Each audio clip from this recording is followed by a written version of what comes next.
And now, man, look, so something new here. Something new has been going on for me. So, like, I got to tell you, I'm not really a fantasy football type of person, but this year I've been trying something new. So, I've had Thomas Turi on a couple times on the Hot Podcast, man, and he convinced me. He's like, look, you got to join the Fantasy Football League. We're going to do it. We're going to combine it with a couple other people that we know and all of that. Get it going. So, this is what I did. I drafted my team. And I want to share with you who I have on my team because I was confident at first. I was like confident as hell. I'm like, oh, bet I'm about to win. I grabbed it. Y'all know how I get down. You know how I get to talking trash once I'm competing. So after like the first 4 picks, I was confident as hell. I had the first pick in the draft too, which makes it even crazier, bro. I drafted like 20 something people and I had the very first pick. So insane. With my first pick, I picked Christian McCaffrey.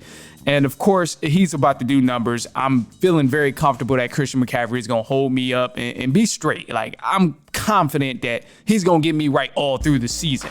Then after that, I don't remember the rest of the order, but number 1 was Christian McCaffrey. I'm going to just read through. Quarterback, Jared Goff. Another running back, Najee Harris. Another receiver, Drake London. Another receiver, Nico Collins. My tight end from Philly.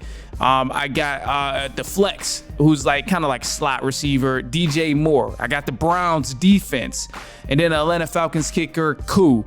So coming off the bench, this is where it got a little scary because, bro, the draft was taking so long. The draft started taking forever, bro. I thought I was straight. I thought it was good, but it started taking way too damn long.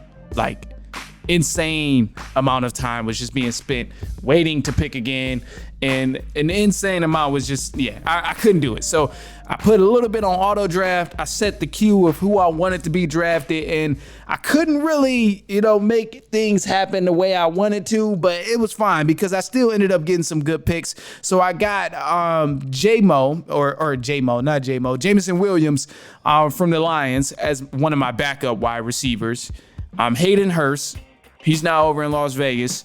I got Cole Kmet as a tight end. I got so many damn tight ends because of the queue and just adding the auto draft. I got Blake Corum as another running back, and I could have got so many other people. Man, I could have got so many other people, but it was rough. It was rough.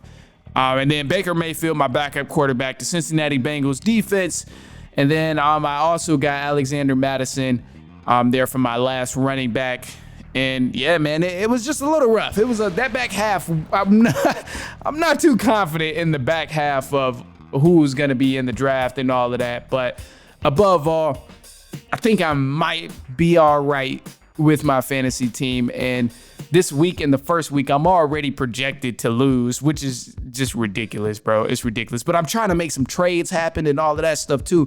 But let me go ahead and read the team who we're matching up against. Now, Jake, good friend of Thomas too, and I'll eventually have him on here. But he grabbed a couple players that I had my eye on, like Jamar Chase. I was gonna get Jamar Chase, but wasn't able to get him. Brandon Ayuk, wasn't able to get him as well. Like he stole a couple of my guys. Which is crazy. But anyway, he's got Joe Burrow, Jamar Gibbs, Kenneth Walker III, Jamar Chase, Brandon Ayuk. Man, Evan Ingram. Killing me right now. Killing me. Terry McLaurin. And whose defense does he have? He got, let's see.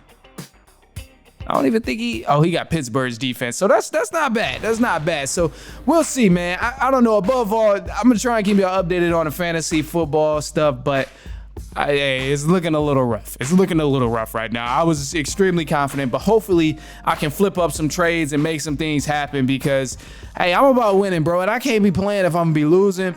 I need the bread. I need all of that stuff. I can't be playing if I'm going to be losing. Nah. I mean, we ain't doing that at all.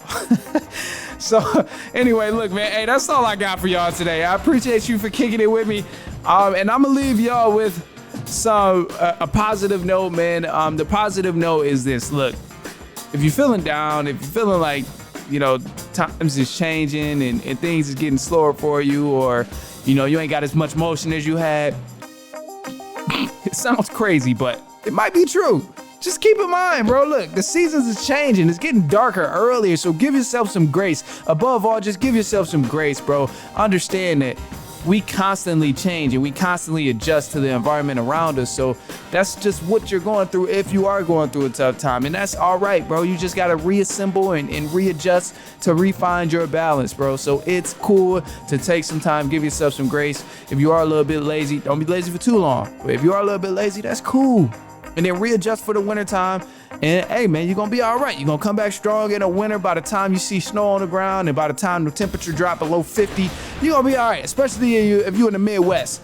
But if you're down south, I don't know what to tell you. Still, the message still applies to you.